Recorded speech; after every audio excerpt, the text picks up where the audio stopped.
गोहाना में हरियाणा बिजली pensioners welfare association की मासिक बैठक हुई। इस बैठक में केंद्र एसोसिएशन की तरफ से भी कार्यकारिणी के पदाधिकारियों ने भी भाग लिया। इस बैठक में मुख्य मांगे रिटायर्ड बिजली कर्मचारियों की पेंशन बढ़ोतरी और कैशलेस के साथ 200 यूनिट बिजली फ्री देने की मांगों का मुद्दा उठाया गया। सभी पदाधिकारियों ने सरकार से रिटायर्ड बिजली कर्मचारियों की मांगे को जल्द से जल्द पूरा करने की मांग की है। बिजली पेंशनर्स वेलफेयर एसोसिएशन के पदाधिकारियों ने बताया कि हमारी कई मांगे हैं, मगर उनमें से मुख्य मांगे यह है कि जिन बिजली रिटायर्ड कर्मचारियों की उम्र 75 से 85 साल हो गई है, उनकी पेंशन में 10 से 15 हजार रुपए की बढ़ोतरी की जाए। 4 से इलाज के लिए कैशलेस की मांग कर रहे हैं, मगर सरकार ने कोई ध्यान नहीं दिया है। हमारी मांग कई कैशलेस स्कीम को लागू किया, वहीं बिजली कर्मचारियों को सरकार 200 यूनिट फ्री देती है। यही मांग हमारी है कि बिजली विभाग के रिटायर्ड कर्मचारियों को भी 200 यूनिट बिजली यूनिट फ्री दी जाए। सरकार से मांग है कि ये मांगे जल्द से जल्द पूरी की जाएं। और ये जो है ना हमारे अब से नहीं है, काफ़ी लंबित कम से कम 7-8 साल से डिमांड पेंडिंग चली आ रही हैं। जैसे कि मुख्य मांग, एक तो विडो को एलटीसी नहीं मिली, जैसे हमें एलटीसी 4 साल के बाद एक बारी मिलती है, तो इसी तरह से एलटीसी विडो को भी मिलनी चाहिए। तो सबसे मुख्य डिमांड एक तो ये है, एक वर्क चार्ज का जो है ना पीरियड का जो है वो पेंशनरी बेनिफिट में नहीं मिल रहा कुछ साथियों का, क्योंकि इसमें कई तरह की काफ़ी मेरे ख्याल में 10-12 साल हो गए तब से पेंडिंग चला रहा है। सरकार ने या निगम ने कोई दूसरा चांस नहीं दिया है। इसको कई बारी जो है ना हमने सेंट्रल काउंसिल को लिखित में भी दे लिया है और सरकार ने ऊपर भी बात करी, निगम से भी बात करी है जी, लेकिन इसका समाधान नहीं हो लिया है।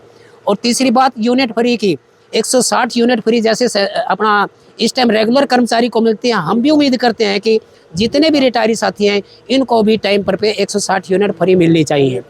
और जी कुछ और अपना 1-2 डिमांड और हैं, जैसे कि कैशलेस। हमने 1.5 साल हो गए फार्म भर रखे हैं, जबकि हमारे ऊपर इतना दबाव था निगम इसकी तरफ से, एक्शन ऑफिस की तरफ से या सरकार की निगम की तरफ से, दोनों की तरफ से, कि आप कैशलेस का फॉर्म फटाफट भर के दो ताकि अपना सभी का आपका कैशलेस जो है ना सुविधा आपको दी जाए। लेकिन 1.5 साल के करीब हो गया फार्म भरे, अभी तक हमने उसका कोई भी सुविधा नहीं मिल रही है। इसके लिए बहुत ही खेद है। हमारे पास, महासचिव के पास, मेरे पास या यूनिट के अन्य पदाधिकारियों के पास पत्र, चिट्ठी, टेलीफोन आते रहते हैं कि भाई आप जो ना अभी तक कैशलेस स्कीम क्यों नहीं करवाई, जब हम मर जाएंगे या हम यहाँ से बिछड़ जाएंगे क्या जब करवाओगे, हमें क्या फ़ायदा हुआ। जब 1.5 साल हो गए फार्म, तो हमें उसकी फैसिलिटीज़ का अभी तक हमें इसका सुविधा नहीं मिली तो क्या फ़ायदा होगा। तो कुछ ऐसी बातें हैं जी जिसकी वजह से जो है ना अभी तक वो नहीं हो रहा। तीसरी एक और बात है जी, काफ़ी दिन से एक लंबी समय से पेंडिंग चली आ रही है कि 80 साल से ऊपर के 20%, 30%, 40, 50 और 100% वाली सुविधा है जी। पे स्केल, जो पे स्केल ओरिजिनल पे स्केल हैं, पे मिलती है जो, उसमें 20% की 80 साल के बाद 20% ऐड करते हैं। फिर जो है ना 30 साल के बाद जो है ना 5%, फिर 10%, फिर 5 साल के बाद फिर ऐसे 100 तक चली जाती है। तो हमारी डिमांड ये थी जी कि 65 से शुरू करके 65 साल में 5%, 70 साल में 10% और 75 साल में जो है 15%, इसके बाद ऑनवर्ड जो पीछे आगे मिलती आ रही है वो मिल ही रही है। हमारी ये डिमांड थी, लेकिन ये बात न जाने किस कारण से, भाई हो सकता है कि हमारी सेंट्रल काउंसिल में मैं स्पष्ट कहूँ कि कोई कमजोरी रही हो, या बात करने में असमर्थ हो, या मतलब जो है समझाने में समर्थ हो। ऐसी हालांकि बहुत सूझबूझ से सारे जितने पदाधिकारी थे बड़े सूझबूझ वाले थे, समझदार थे, लेकिन ये 5-6 डिमांडें जो हैं अभी तक हमारे सारे कर्मचारियों के भी लिंगरिंग ऑन यानी लटक रही हैं। हमें उम्मीद करते हैं सेंट्रल काउंसिल जो पदाधिकारी अब आ रहे हैं, अपनी सेंट्रल काउंसिल की जो मीटिंग होगी उसमें ये डिस्कस करके सरकार से या निगम से मिल के और ये सारी समस्याओं का समाधान करें। यही हमारी जो है ना आज बुलाने का मुख्य उद्देश्य। वैसे मासिक मीटिंग हमारी हर महीने होती है, लेकिन जैसे कि इनकी भी इच्छा थी भाई आपको जो है ना मोबिलाइजेशन भी हो जाएगी और हम अपने विचार भी अपनी को और हम अपनी कहेंगे। इसके बाद आपको पता लगेगा क्यों नई सेंट्रल काउंसिल बनी है, तो हम विचारों का आदान प्रदान हो गया जी। और उम्मीद करते हैं कि सेंट्रल काउंसिल से जितने पदाधिकारी हैं कि हमारी समस्या का समाधान जल्दी से जल्दी हो जाएगा जी। धन्यवाद सर। एसोसिएशन की गोहाना यूनिट ने आज अपनी मंथली मीटिंग में सेंट्रल काउंसिल के पदाधिकारियों को इनवाइट किया ताकि वो स्टेट में चल रही गतिविधियों की जानकारी दी। साथियों, बड़े अफसोस के साथ कहना पड़ता है कि हरियाणा सरकार से बहुत बार निवेदन करने के बाद भी हमारी बहुत सी उचित मांगें सरकार ने ध्यान में नहीं लाई और उनका कोई भी उसका समाधान नहीं किया गया। इसमें मुख्य रूप से रिटायरीज़ को 65, 70, 75 और 80 साल की उम्र में हर बार 5% की बढ़ोतरी, जैसे कि 65 में 5%, 70 में 10%, 75 में 15% और 80 में 20% एड्स पे कमीशन द्वारा ऑलरेडी दी गई है। इसी तरीके से हमारे पेंशनर्स को एलटीसी मिलती है, लीव ट्रैवल कंसेशन, लेकिन 2011 में किसी क्लैरिफिकेशन के चक्कर में वो फैमिली पेंशनर्स की एलटीसी बंद कर दी गई, जो कि नाजायज़ है।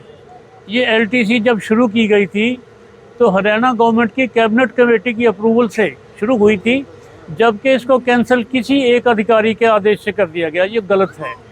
ये क्योंकि रिटायरी जो हैं वो एक ही ख़जाने से, एक ही जगह से पेंशन लेते हैं, एक ही स्टेटस है उनका, और अगर इसकी डेफिनेशन देखी जाए तो पेंशनर और फैमिली पेंशनर में कोई डिफरेंस नहीं है। तो एलटीसी के भुगतान में ये जो डिस्पैरिटी है वो बिल्कुल गलत है, बर्दाश्त के लायक नहीं है। इसकी हरियाणा गवर्नमेंट से बहुत बार इसके नोटिस में लाया गया है, लेकिन सरकार इसके ऊपर कोई समाधान नहीं कर रही है, जिसकी वजह से पेंशनर्स में भारी रोष है। इसी प्रकार ट्रेड बेनिफिट के नाम से हर स्टेट गवर्नमेंट या हर डिपार्टमेंट अपने रिटायरीज़ को कुछ ना कुछ बेनिफिट देता है। ऐसे ही बिजली पेंशनर को जब वो सर्विस में थे तो फ्री यूनिट दिए जाते थे, 80, 100 या अब 160 हो गए। तो ये फ्री यूनिट ट्रेड बेनिफिट के नाम से पेंशनर्स को भी मिलने चाहिए, इसका भी सरकार से बहुत बार अनुरोध किया गया है। इसी प्रकार इस उम्र में जो रिटायरी हैं, पेंशनर्स हैं, उनकी स्वास्थ्य के प्रति समस्याएं बहुत गंभीर हो जाती हैं। बीमारियां कमज़ोरी की वजह से घर कर लेती हैं और उनका समाधान, उनका इलाज बहुत आवश्यक होता है। सरकार की बहुत बार अनाउंसमेंट करने के बाद भी ये सिस्टम अभी तक कैशलेस नहीं हुआ, जिससे रिटायरीज़ में बहुत भारी रोष है। रिटायरीज़ की स्वास्थ्य संबंधी समस्याओं का समाधान करने के लिए कैशलेस करना इसका अति आवश्यक है। इस मीटिंग में, आज की मीटिंग में सभी पेंशनर्स ने सरकार के प्रति भारी रोष व्यक्त किया। इसका मेरा निवेदन है सरकार से कि इसका उचित समाधान समयपूर्वक किया जाए। अपने शहर की हर ताज़ा खबर के लिए हमारे चैनल SNA न्यूज़ को सब्सक्राइब करें, लाइक करें, कमेंट करें व शेयर करें। बेल आइकन दबाना ना भूलें। हमारे अन्य सोशल मीडिया प्लेटफॉर्म्स पर भी हमें फॉलो करें।